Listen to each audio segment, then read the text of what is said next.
देख लो चोरी कर रहे हैं हमारे घर में।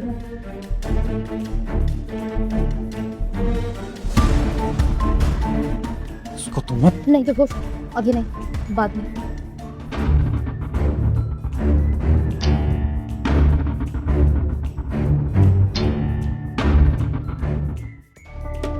रुको महक,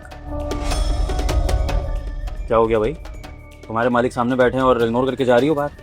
वो साहब हमने आपको देखा ही नहीं, वो काम हो गया था ना तो घर जा रहे थे बस। कोई बात नहीं, हो जाता है अक्सर, काम का प्रेशर होगा ना तुम पे बहुत ज़्यादा। एक बात बताओ, तुम अंदर कमरे में क्या कर रही थी? वो मैं साहब वो साफ सफाई कर रही थी, कमरा साफ नहीं था ना। सफाई कर रही थी? अंदर वैसे इतनी गंदगी थी नहीं कि तुम इतनी देर लगाओ सफाई करने में, और सफाई कर रही थी तो काफ़ी पसीने में भी हो रही हो तुम। बहुत ज़्यादा धूल मिट्टी थी क्या जो सफाई करी है तुमने? नहीं साहब, वो झाड़ू पोछा भी लगाया था ना तो थक गए थे, इसीलिए थोड़ा गर्मी लग रहा था हमें। अच्छे से सफाई करने के लिए टाइम तो लगता ही है, तुमसे बेहतर कौन जान सकता है, मैं है ना। ये तुम्हारी साड़ी में क्या है जिसको तुमने कॉन्स्टेंटली पकड़ा हुआ है? कुछ छुपा रही हो क्या तुम? क्या है ये? साहब वो हमारे घर के लिए कुछ सामान है, हमने खरीदा था तो बस वही है। अच्छा, इतना पर्सनल है कि आराम से हाथ में लेके भी नहीं जा सकती हो, ऐसे छुपा रही हो जैसे कोई खजाना हो इसमें। नहीं साहब, वो ऐसे अच्छा नहीं लगता ना, तो बस इसीलिए अपना सामान ऐसे छुपा कर लेकर जा रहे थे, बाकी तो ऐसे कोई बात नहीं है। अब हम चलते हैं, हमारा वक्त भी हो गया, हमने सारा काम भी कर लिया, आते हैं कल। विभोर, विभोर तिजोरी में पैसे नहीं है यार। क्या? कहीं पैसे नहीं दिख रहे हैं, पता नहीं कहाँ चले गए हैं। पैसे नहीं है? कहाँ गए पैसे? यार मेरे को तो खुद समझ नहीं आ रहा पैसे गए कहाँ। कहीं पैसे चोरी तो नहीं हो गए हैं? ज्योति, कौन चुरा सकता है? घर में तो महक थी ना हमारे पीछे से, तो फिर चोर तो कोई नहीं आया होगा, है ना महक? कोई चोर तो नहीं आया था ना घर में? नहीं साहब, कोई भी नहीं आया था घर पे, तो हम ही थे बस। अब कहीं इसने तूने पैसे चुराए ना? सच सच बता दे महक, वरना मैं तेरे को नौकरी से निकाल दूंगी।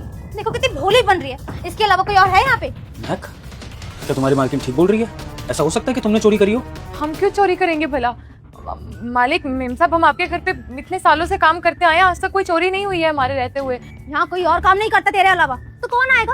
और तिजोरी के पास भी तू ही काम कर रही थी, देखा था हमने। तो अब सच सच बता दे कि पैसे कहाँ हैं? और ये हाथ में क्या है? विभोर, मुझे लग रहा है इसने पैसे यहीं पे रखे हैं। तुम पूछो इससे, कहाँ है पैसे? हमने चोरी किए? मेम साहब आप कैसी बातें कर रही हैं? आपको पता है ना हम यहाँ पे काम करते हैं, हम क्यों पैसे चुराएंगे? पर आप ये सब बातें बोल भी कैसे सकती हैं? ये जो भी तुमने अपनी साड़ी में छुपा रखा है इसको बाहर निकाल के हमें दिखाओ। साहब हमने कोई चोरी नहीं की। कितना झूठ बोल रही है, इसकी शक्ल पे लिखा है विभोर कि इसने चोरी की है, तभी जा रही है ना, वरना इतनी जल्दी तो काम खत्म ही नहीं हुआ। झाड़ू पोछा अभी भी बाकी है, इससे पैसे चुरा लिए हैं और देखो एकदम कॉर्ड बांध के अपने पास रखे ताकि किसी को पता ही नहीं चले। बेटा सबको पता चल रहा है कि तूने ही चोरी करी है, टाइम से पहले जा रही है तू आज। विभोर इसकी चेकिंग करो, मैं बता रही हूँ इसी के पास पैसे हैं। ठीक है,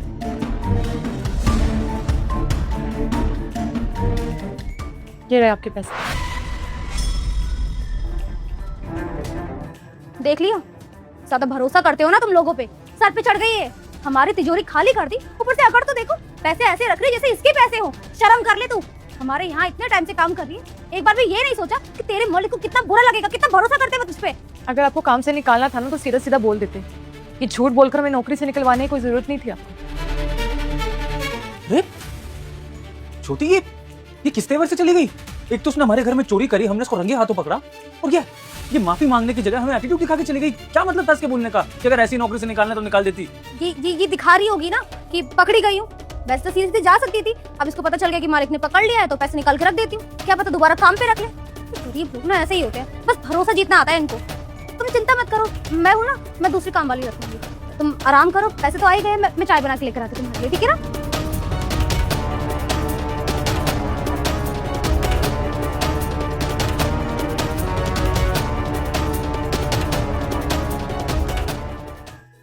साहब हमें आपसे कल के बारे में बात करनी है।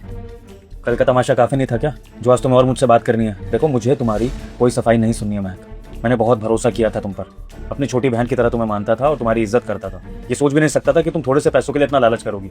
अगर तुम्हें चाहिए था ना पैसा तो मुझसे डायरेक्ट मांग लेती, मैं तुम्हारी मालकिन से छुप के तुम्हें पैसा दे देता। लेकिन जो तुमने हरकत की है ना महक, तुमने मेरा दिल तोड़ा है, इसलिए मुझे किसी पर ट्रस्ट ही नहीं रहा है। अब ना मुझे किसी से बात करनी है और ना ही मुझे अपने घर में कोई नौकरानी रखनी है, तो प्लीज जाओ यहाँ से। साहब आप कैसी बातें कर रहे हैं? देखिए साहब हम भी आपकी बहुत इज्जत करते हैं, और आप खुद बताइए हम इतने वक्त से आपके घर पे काम कर रहे हैं, आज से पहले आपके घर पे पैसे नहीं रखे थे क्या, या हमें नहीं मालूम था कि आपके घर पे पैसे रखे हैं? साहब ये जो कुछ भी हमने किया है ना वो अपनी मर्जी से नहीं किया, हमें मेम साहब ने बोला था ये सब करने के लिए। महक सुन, मुझे एक काम है तुझसे। जी मेम साहब बोलिए। एक काम कर, तिजोरी में ना बहुत सारे पैसे रखे हुए हैं और तेरे साहब को ना अभी अर्जेंटली चाहिए, तो एक काम करियो, चाबी से ना उसको खोल लियो, पैसे निकाल के अपने पास रख लियो और फिर साहब को दे दियो, ठीक है? मेम साहब आप चाहते हैं कि मैं आपकी तिजोरी में से पैसे निकाल के अपने पास रखूं और साहब को दूं? हाँ, मैं यही चाहती कि तू अभी अपने पास रख ले। यार मुझे कोई और भी काम है तो मुझे बाहर निकलना, और तू जानती है ना, तेरे अलावा मैं किसी और पे भरोसा भी नहीं कर सकती हूँ। तू इतने टाइम से यहाँ काम कर रही है, इसलिए तेरे पे ट्रस्ट है, तो इसीलिए ध्यान से पैसे अपने पास रख लो और उसके बाद साहब को दे दो। तो तू अभी जाके निकाल ले, चाबी मैंने टेबल पे रख दी, ठीक है?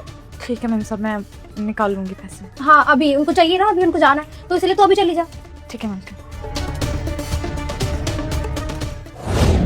फिर उसने तुम्हें पकड़वाया तो उसके पीछे रीजन ऐसा? साहब हमें पहले लगता था कि शायद हम ही गलत सोच रहे हैं, लेकिन अब हमें लगता है कि जो भी हम सोच रहे थे ना मेम साहब के बारे में वो सब सच था। साहब जब भी आप ऑफिस के लिए जाते थे ना, आपके जाने के बाद घर पे एक लड़का आता था, और जब हमने मेम साहब से पूछा कि वो लड़का कौन है तो कहने लगे कि हमारा दूर का भाई है। हमें लगा शायद आपको पता होगा, फिर वो धीरे धीरे रोज आपके घर पर आने लगा, और अगर भाई होता साहब तो आपके घर के हॉल में बैठता ना, दोनों कमरे में बैठे रहते थे दरवाजा बंद कर कर।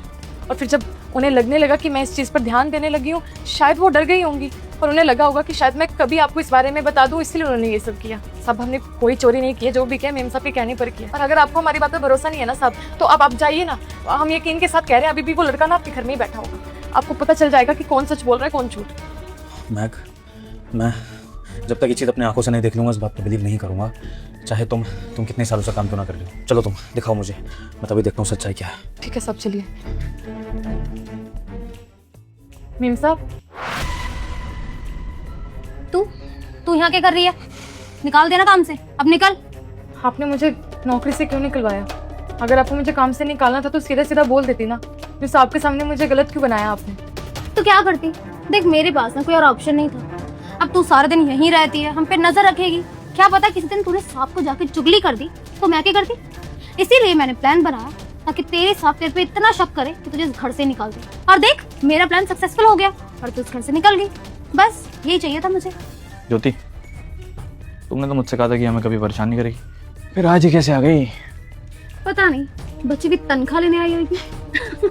मेम साहब को तो अभी भी सब पता चल ही जाएगा। अच्छा, तो कौन बताएगा उन्हें? तू बताएगी क्या? तेरी बातों पे यकीन नहीं करने वाले वो, समझे? आपने बता तो दिया खुद। मैं खुद बता दिया? क्या बकवास कर रही है तू? तो देखो जो भी बात हुई है ना, मैं अनाप शनाप बक रही थी इसको भगाने के लिए, पता नहीं क्या करने आगे निकाल दिया था ना तुमने। तुम लोग कर क्या रही है? निकल यहाँ से। वो अपनी वफादारी निभाने आई है, जो वफादारी मुझे बीवी से तो मिल नहीं सकी, लेकिन कम से कम घर की नौकरानी ने तो निभा दी अपनी वफादारी। ज्योति, इतना बड़ा खेल रचाया अपनी गलती छुपाने के लिए। अरे अफेयर तुम्हारा चल रहा था, उस बेचारे के ऊपर इल्जाम क्यों लगवा रही थी? चली जाती अपने आशिक के साथ कोई बात नहीं, लेकिन किसी मासूम की जिंदगी खराब करना अपनी गलती छुपाने के लिए कहाँ तक सही है? तुम्हारी वजह से ये बेरोजगार हो जाती, सिर्फ हमारे घर से ही नहीं, सोसाइटी के किसी भी घर से इसको काम नहीं मिलता। और अगर बाई चांस मैंने इसकी पुलिस कंप्लेंट करा दी होती तो वैसे इसकी सारी जिंदगी बर्बाद हो जाती। ज्योति, तुम जैसी लड़कियां ना समाज के लिए बहुत बड़ा खतरा हो, क्योंकि तुम खुद तो गलत करती ही हो, लेकिन तुम अपने आसपास के लोगों के साथ भी गलत करती हो, किसी को चैन से नहीं जीने देती हो। इसलिए ज्योति, मैंने फैसला किया है कि डिवोर्स के साथ साथ ये जो कुछ भी तुमने बातें बोली है ना, ये कोर्ट में पेश करूंगा, ताकि तुम्हारे और तुम्हारे परिवार की ऐसी बदनामी हो कि जिंदगी में फिर कभी तुम किसी मर्द को परेशान करने के बारे में ना सोचो। वेट, मुझे ऐसा लगता है कि तुम सबका फैमिली मैटर है और मुझे इसमें नहीं पढ़ना चाहिए। और ज्योति, आज की बात मत मिलना यार, ब्रेकअप, क्योंकि अब तुम्हारे पति से तो पैसे आने वाले नहीं है, क्या करेंगे हम लोग साथ रहकर? सनी, यही होना चाहिए तुम्हारे साथ। जो अपने घर परिवार का नहीं हो सकता ना ज्योति, तो बाहर के लोग तो उसके कभी सगे नहीं हो सकते। तुम्हें पल पल ऐसे ही धोखे मिलते रहेंगे, ये बद्दुआ है मेरी। और अब निकलो मेरे घर से, कोर्ट में मिलेंगे। देखो विभोर, मैं जानती हूँ कि मैंने गलती करी, पर मेरी इसमें कोई गलती नहीं थी। उसने मुझे बहकाया था, पता नहीं क्या क्या अनाप शनाप बक रहा था, मेरा दिमाग खराब कर दिया था उस लड़के ने। अब वो चला गया है ना, अब सब ठीक हो जाएगा, तो तुम इसको दोबारा काम पे रख लेना, मुझे कोई प्रॉब्लम नहीं है। और मैं आज के बाद में ऐसी कोई भी गलती नहीं करूंगी, सुधर जाऊंगी और सब कुछ ठीक कर दूंगी। प्लीज विभोर, प्लीज मत करो, सिर्फ एक आखिरी चांस दे दो, मैं सब ठीक कर दूंगी। तुम ऐसे नहीं मानोगी, तुम्हारे माँ बाप को कॉल करके यहीं बुला देता हूँ, पर उनके सामने उनके साथ जाना, ठीक है? चलो। नहीं, तुम किसी को मत बुलाओ, मैं चली जाती हूँ। माफ करना महक, किसी और की गलतियों की वजह से तुम्हें ये झूठा इल्जाम झेलना पड़ा, तुम्हारी वफादारी पर शक हुआ। और जो इस घर में पहली बार हुआ है वो इस घर में आखिरी बार होगा, क्योंकि आज के बाद ना तो इस घर में कोई पत्नी रहेगी, ना तो कोई धोखा देगा, और ना ही किसी पे कोई झूठा इल्जाम लगाएगा। देखो, वैसे तो इस घर में काम करना ना करना तुम्हारी मर्जी है, लेकिन अगर फिर भी तुम काम करना चाहो तो मेरी छोटी बहन बन के इस घर में काम कर सकती हो, और अगर जाना है तो जा सकती हो। बस मुझे माफ़ कर देना अपना भाई समझ के। नहीं साहब, मुझे कोई परेशानी नहीं आपके यहाँ पर काम करने में। मैं आऊँगी यहाँ पर, करूँगी काम। ठीक है, कल से आ जाना टाइम से, फिलहाल जाओ। जी साहब।